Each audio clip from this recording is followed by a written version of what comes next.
going. All right, sorry about that, y'all. A little bit of technical issue. We gotta go in, so we ain't gonna stop it and start.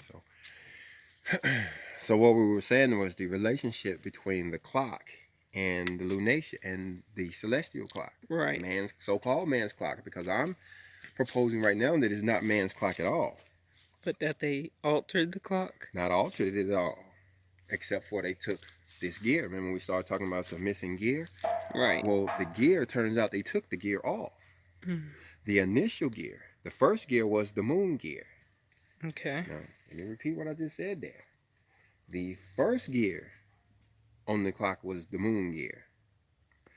And because when you reduce the moon, when you have the moon going around at its pace, like if you use to track it, like if you to start tracking the moon, right, around the clock, say, okay, this is how we're gonna start with a clock, and every day we're gonna mark when it comes by until we're gonna set us a pretty good pattern here. Yeah. And then we're gonna use that pattern every day. That's gonna be our clock. The starting like if we used to go to another planet, that's how we do it, right? Right. Every time the sun came up or sun went down, or whichever, probably sun go down because everybody's awake when the sun goes down. So every time the sun go over that hill, we're gonna mark the time.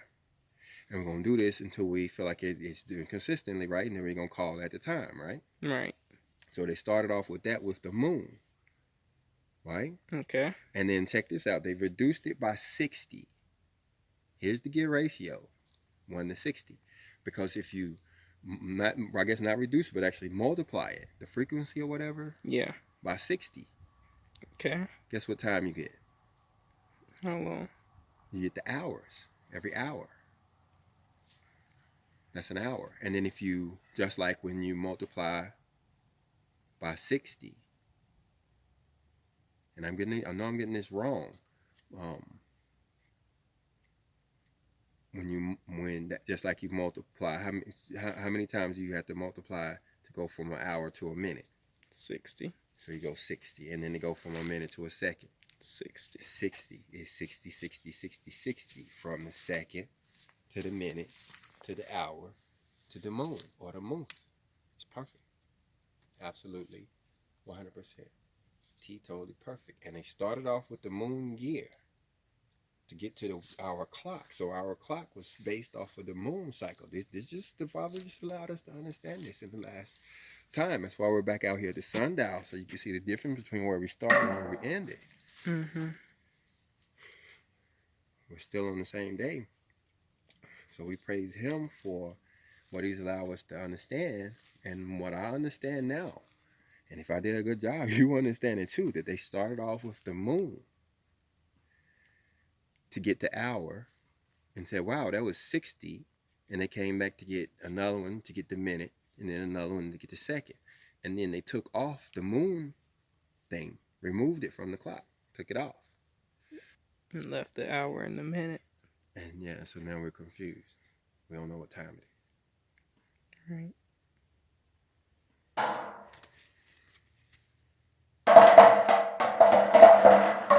We give the Father, our Creator, all honor and praise. Chris, you got anything else?